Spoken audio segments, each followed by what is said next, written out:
ndichikutambira zvekare pano paRadio 263 pano pachange ndichikuzivisai manews updates zvinhu zviri kuitika munyika yedu yeZimbabwe. Uchiri munyowani uchiri mutsva kusubscribe mahara utina on the notification bell kuitira pandinorambe ndichidzoka neamwe manews updates uchange uchingozvionera. Wasubscribe here, walike this video here. Vadikani, update yandinayo iupdate yeaudio iri kunzi audio of the year. Kuisira audio yo wapedza kuona kunzwa audio utazviona kufuna comment section. Audio iyi iri kutsviridza ma streets esocial media ende vamwe vanhu vari kushoropodza, vamwe vanhu vari kuti aiwa muZimbabwe makaita varume vakadai hakuna kwatinge tichienda senyika yeZimbabwe. So kuisira audio wapedza kuonzwa audio utazviona kufuna comment section. Usaskipe this video nokuti ndine update ine kurwadza mukati inodzimba moyo yatora moyo yevakawanda sad news. That munzwei first update. Ndovaona ngona kuti kana munhu kunzi uite mari muupenyu unofanira kutamba nevanhu vane mari. Ndovaona kuti totamba nemupurwa zvaive vanhu isina zvainoziva. Oti zvashuwa munhu watizvara kura wakabereka unzi birthday. Ona mumwe munhu achikutengera 6 pack Hunters Gold. Mumwe achikutengera Hennessy. Mumwe achikudai, mumwe achikudai. Chivije apo Land Cruiser 250,000 nefortuna yemukadzi wake. Mukadzi atakure vana achiendesa kuchikoro. Iwo Land Cruiser yochinjana neimwe mota yo uchienda kumadhiri.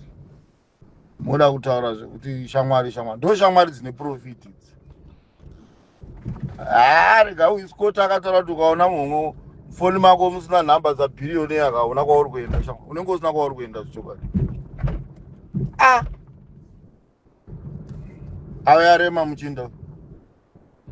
Arema. Zvakataura zvezvechokwadi zviya. Kuti muchanyarara ende vanhu vanyarara. Pana kana akumbotaura izvi. Kwakungoverenga nokunyarara. Ngoverenga nokunyarara. Jabreza izvi kabhoti yazara mota. Zvake Jabreza anenge akatotengesa kuhasha dzidi.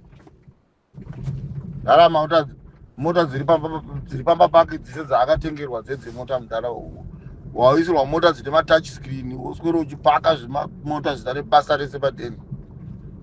Arema muchindo. Birthday present 250 ma US Land Cruiser fortuna yemukadzi.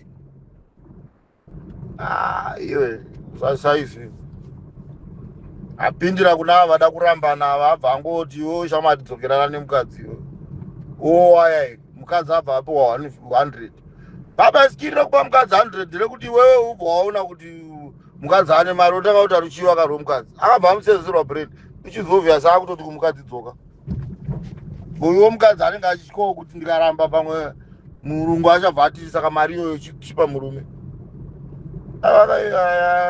akapenga muchindo pamari zvake aiwa achinyararai zvachose. Let's go and sleep. Birthday present 250 US dollar, not 25,000, 250 US dollar.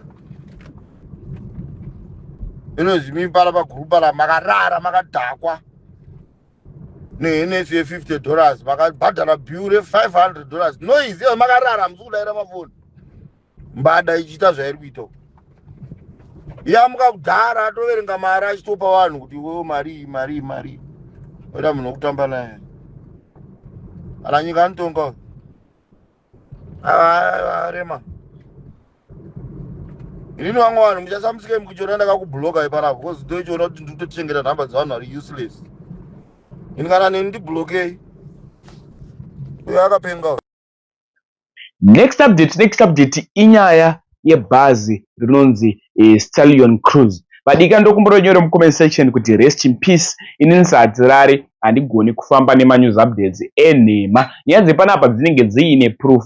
Bhazi rinonzi Stallion Cruise raita head on negonyeti. Ranga richibva iro kuBulawayo richienda kuHwange manheru ndopaitika chiitiko ichichi richienda ikoko. Paaccident iyi tarasikirwa nevanhu vakawanda. Namba yatanzwa so far inamba iyo yevanhu inosvika ivo 10. Vamwe vamaniswa kuzvipatara vakuvara zvakaipisisa. Vadikani, satanism yanyanya muno munyika yeZimbabwe. Chingava chichi kuitira kuti ropa ridoke. Vamwe ndovanoblema marodzi vachiti aiwa marodzi emuZimbabwe ngaagadzirwe. Mumwe ndovanoti satanism yanyanya. Mumwe ndovanoti madhiraivha anodhiraivha magonyeti anodhiraivha zvisina hanya neupenyu hwevabereki vavakatakura.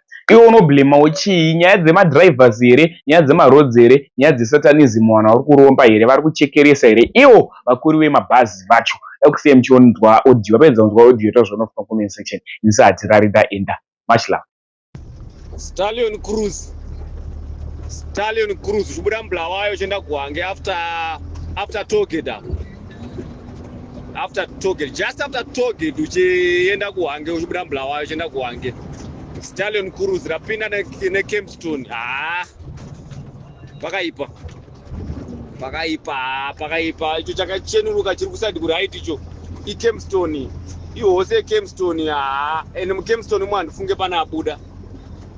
handifunge pana abuda ndazokasika kutiza apo because zvandanda kuona ipapo handizvikwanisa ameno ndanga achiita sei driver style kana ndanga achiovertake here ameno pakaipa mafambiro asita kukomana Stallion akadhakwa zvaizvezvo hazvinaka. I think zvaane 30 minutes zvaitika zvinhu izvozvo.